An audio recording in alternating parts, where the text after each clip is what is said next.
A well-established mind, a mind which is in a state of samyukti, is referred to as a kalpavriksha. If you organize your mind to a certain level of organization, it in turn organizes the whole system. Your body, your emotion, your energies, everything gets organized in that direction. Once all these four dimensions of you, your physical body, your mind, your emotion and the fundamental life energies are organized in one direction. Once you're like this, anything that you wish happens without even lifting a little finger actually. It would help to assist it with activity, but even without doing any activity, you can still manifest what you want if you organize these four dimensions in one direction and keep it unwavering in that direction for a certain period of time. Right now the problem with your mind is, every moment it is changing its direction. It is like you want to travel somewhere and every 2 steps if you keep changing your direction, the question of you reaching the destination is very remote unless it happens by chance. So, organizing our minds and in turn organizing the whole system and these four basic dimensions of who you are right now in one direction, if you do this, you are a kalpavriksha yourself. Anything that you wish will happen. But right now, if you look at your lives, everything that you have wished for till now, if it happens, you're finished. Everything and everybody that you have desired for, if all of that lands up in your house today, could you live with that? So if you want to become empowered, it is also important that you become responsible as to what you ask for and what you don't. Right now the world's situation is just this, we are hugely empowered with technology. Today it doesn't take 6 billion people to destroy this planet. One man by pressing the wrong button can destroy the whole planet. When we are empowered like this, it's very important that our physical action, emotional action, mental action and energy actions are controlled and properly directed. If it is not so, we become destructive, self-destructive. Right now, that is our problem. The technology, which is supposed to make our life beautiful and easy, has become the source of all the problem that we are destroying the very basis of our life, which is the planet. So what should have been a boon, we are making a curse out of it. What has brought incredible levels of comfort and convenience to us in the last 100 years or so has also become a threat to our life simply because we are not conscious action, we are in a compulsive state of action. So organizing our minds fundamentally means moving from a compulsive state of activity to a conscious state of activity. You might have heard of people for whom they asked for something and beyond all expectations it came true for them. Generally this happens to people who are in faith. Now, let's say you want to build a house. If you start thinking, oh, I want to build a house. To build a house I need 50 lakhs, but I have only 50 rupees in my pocket. Not possible, not possible, not possible. The moment you say not possible, you're also saying I don't want it. So on one level, you're creating a desire that you want something, on another level, you're saying I don't want it. So in this conflict, it may not happen. Someone who has some faith in a god or in a temple or whatever, who is simple-minded. Faith works only for those people who are simple-minded. Thinking people who are too much thinking, for them it never works. A childlike person who has a simple faith in his god or his temple or whatever, he goes to the temple and says, Shiva, I want a house. I don't know how, you must make it for me. Now in his mind there are no negative thoughts. Will it happen? Will it not happen? Is it possible? Is it not possible? These things are completely removed by this simple act of faith. Now he believes Shiva will do it for him and it will happen. So is Shiva going to come and build your house? No, I want you to understand, God will not lift his little finger for you. What you refer to as God is the source of creation. As a creator, he has done a phenomenal job, there's no question about it. Could you think of a better creation than this? Is it in anybody's imagination to think anything better than what is there right now. So as a creator, he has done his job wonderfully well. But if you want life to happen the way you want it, because right now, the very crux of your happiness and your well-being is this. If at all if you're unhappy, the only and only reason why you're unhappy is life is not happening the way you think it should happen. That's all it is. So if life is not happening the way you think it should happen, you're unhappy. If life happens the way you think it should happen, you are happy. It's as simple as that. So if life has to happen the way you think it should happen, first of all, how you think, with how much focus you think, how much stability is there in your thought, and how much reverberance is there in the thought process will determine whether your thought will become a reality or is it just an empty thought. Or how you do not create any impediments for your thought by creating negative thought process. Is something possible or not possible? Is destroying humanity. What is possible and not possible is not your business, it's nature's business. Your business is just to strive for what you want. Right now you're sitting here. If I ask you two simple questions, I want you to just look at this and answer this. Right now from where you're sitting, can you just fly off? You say no? Right now from where you're sitting, can you get up and walk? You'll say yes. What is the basis of this? Why you say no to flying and yes to walking? Because past experience of life, many times you've gotten up and walked, never did you fly off.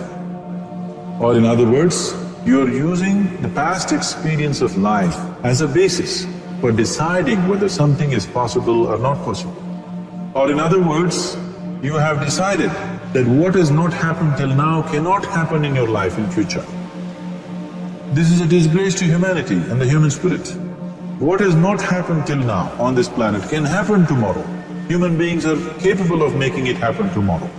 So what is possible and what is not possible is not your business. That is nature's business. Nature will decide that. You just see what is it that you really want and strive for that. And if your thought is created in a powerful way, without any negativity, without any negative thoughts bringing down the intensity of the thought process, it will definitely manifest. The whole existence today, modern science is proving, is just a reverberation of energy. It is a vibration. Similarly, your thought is also a vibration. If you generate a powerful thought and let it out, it will always manifest itself. So generally, people are using faith as a means to remove the negative thought. Today, once you have become thinking human beings, your faith is not too deep. It doesn't matter how much faith you think you have, somewhere doubts always crop up. Right now, the way your minds are made, this moment, if God appears right here, you will not surrender to Him. You will want an investigation whether He is really God or not. With this kind of mind, you should not waste your time on faith. So there is an alternative, which is commitment. If you simply commit yourself to creating what you really care for, now once again, your thought gets organized in such a way, there is no such thing as whether it's possible or not possible. There is no hurdle in your thought process. Your thought flows freely towards what you want. Once this happens, making it happen will also naturally follow. So to create what you really care for, first and foremost thing is that what you want must be well manifested in your mind. That this is what I want. Is that what you really want? You must look at it, because any number of things in your life you have thought, this is it. The moment you reach there, you realize that's not it, it's the next one and the next one and the next one. So what is it that one really wants is one thing. First of all, we must explore. Once that is clear, and we are committed to creating it, now there is a continuous process of thought in that direction. Once you can maintain a steady stream of thought without changing direction, definitely this is going to happen in your life, or it will definitely manifest as a reality in your life. So, either you make this human form into a kalpavriksha, or you make it into one big mess, which is happening all over. One reason why we have not created the kind of world that all of us would want to live in is too many people are busy looking up. Too many people are interested in other planets. They're not interested in this planet. But every aspect of their life they're checking out with other planets. And further, too many people are in service of heaven. They're not on service of this earth. I think right now we need people who are in service of this earth, not heaven. I believe if heaven is closer to divine than where we are, if that is so, I believe they're a little more organized than us, they don't need help from us. This has been a major problem on the planet. Anything that is valuable for a human being, anything that is good, the highest aspects of human life have unfortunately been exported to heaven. For example, if you say love, people say God is loving. We do not know whether God is loving or not. Human beings are capable of love. It is very, very important that people understand human beings are capable of love, human beings are capable of compassion, human beings are capable of joy and blissfulness. All the good things that are possible for a human being, unfortunately have been exported to heaven. If we want to create the kind of world that we want to, we need to understand whatever you refer to as God, the idea of God has entered our mind only because we have seen creation around us. Because there is creation, we have assumed a creator. God is a great creator. What you refer to as God is the source of creation. That source of creation has not failed us, has done a fantastic job. But now the question is about management. If you want to leave the management in the hands of the Creator, He will manage it in His own way, according to His agenda. But that's not what you want. You want life to happen the way you want it. Now, for example, let's say all of you here are the India soccer team for the next World Cup, and I am the coach.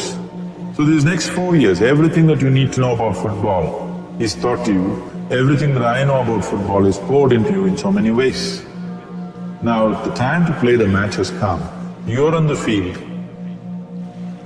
and the ball comes near your foot, but you look at me, then it's no good. You've seen those coaches sitting there and boiling, nothing happens. Because now, once you're on the field, it's your job. So this is the same thing. The Creator has done a fantastic job. Now you're here. It is for you and me to see how to manage this, how we want it, how to keep this world, how, in what condition would all of us enjoy it best is something that we have to look at. So at every stage in our life, we tend to think, this is it. If this one thing happens, everything will be fine with my life. You reach there and you realize that's not it, and you postpone it to something else and something else. This is going on. The first and foremost thing is, you must be clear what is it that you really want. If you do not know what you want, the question of creating it doesn't arise. If you look at what you really want, what every human being wants is, he wants to live joyfully, he wants to live peacefully. In terms of its relationships, he wants it to be loving and affectionate. Or in other words, all that any human being is seeking for is pleasantness within himself, pleasantness around him. If this pleasantness, if it happens in our body, we call this health and pleasure.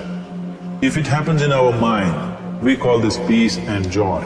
If it happens in our emotion, we call this love and compassion. If it happens in our energy, we call this blissfulness and ecstasy.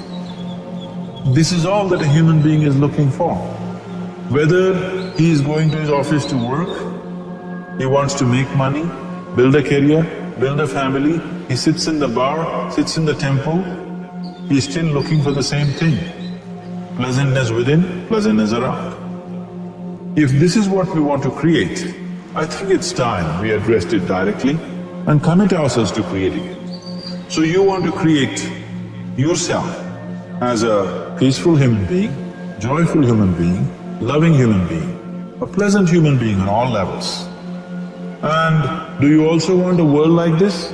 A peaceful world, a loving world, a joyful world? No, I want greenery, I want food. When we say a joyful world, that means everything that you want has happened. So this is all that you're looking for. So all that you need to do is commit yourself to creating it, to create a peaceful, joyful and loving world, both for yourself and everybody around you. Every day in the morning, if you start your day with this simple thought in your mind, that today, wherever I go, I will create a peaceful, loving and joyful world. If you fall down 100 times in a day, what does it matter? For a committed man, there is no such thing as failure. If you fall down 100 times, 100 lessons to be learned. If you commit yourself like this to creating what you really care for, now your mind gets organized. Once your mind gets organized, the way you think is the way you feel, your emotion will get organized. Once your thought and emotion is organized, your energies will get organized in the same direction. Once your thought, emotion and energies are organized, your very body will get organized. Once all these four are organized in one direction, your ability to create and manifest what you want is phenomenal. You are the creator in many ways. Why I am saying you are the creator is, I want you to look at the nature of your life right now. If you eat a banana, in 4 hours' time, this banana becomes a human being. There is something within you, a life-creating process, a process which builds this body.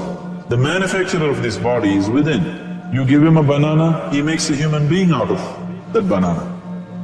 Transforming a banana into a human being is not a small thing, it is a phenomenon. It is just that this phenomena is happening within you unconsciously.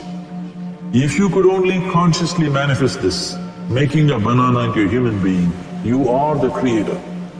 You are nothing less than that. As the theory of evolution goes, to make a monkey into a human being, it took millions of years. Over an afternoon, you can make a banana into a human being or whatever else, a piece of bread that you eat, into a human being. So, the very source of creation is functioning within you. If you organize these four dimensions of mind, emotion, body and energy in one direction, the source of creation is with you. You are the creator. What you want to create will happen to you effortlessly. Once you're organized like this, now you are not a mess. You are a kalpa vriksha.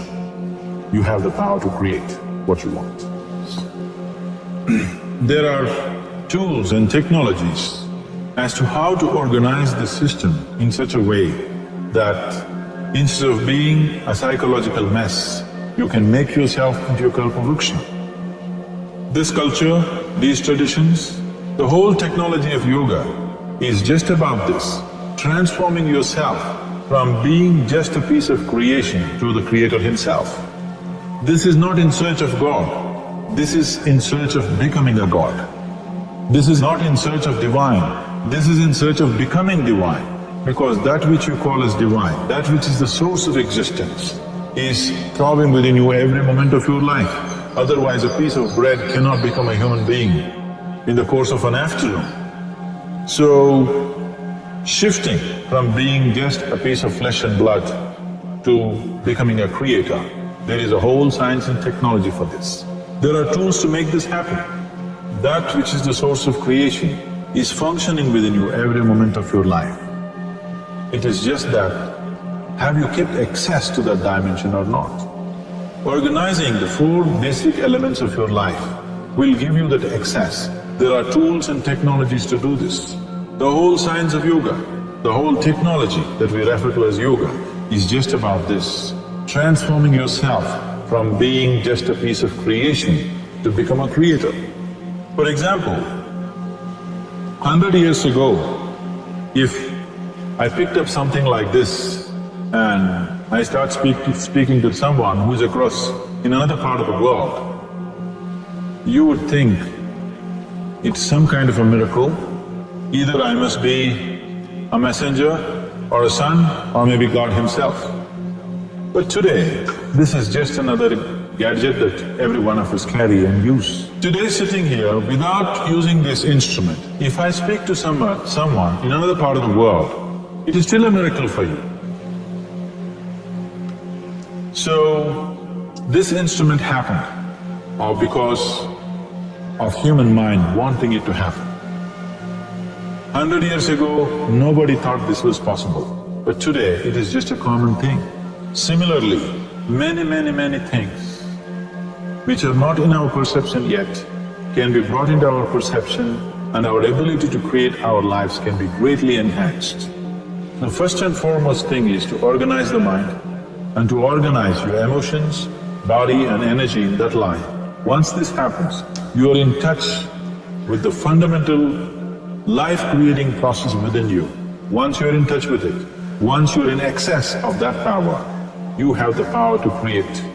You have the power to create your life and your surroundings the way you want it. Because we have lost our power to create, we are making a mess out of ourselves and the world around us.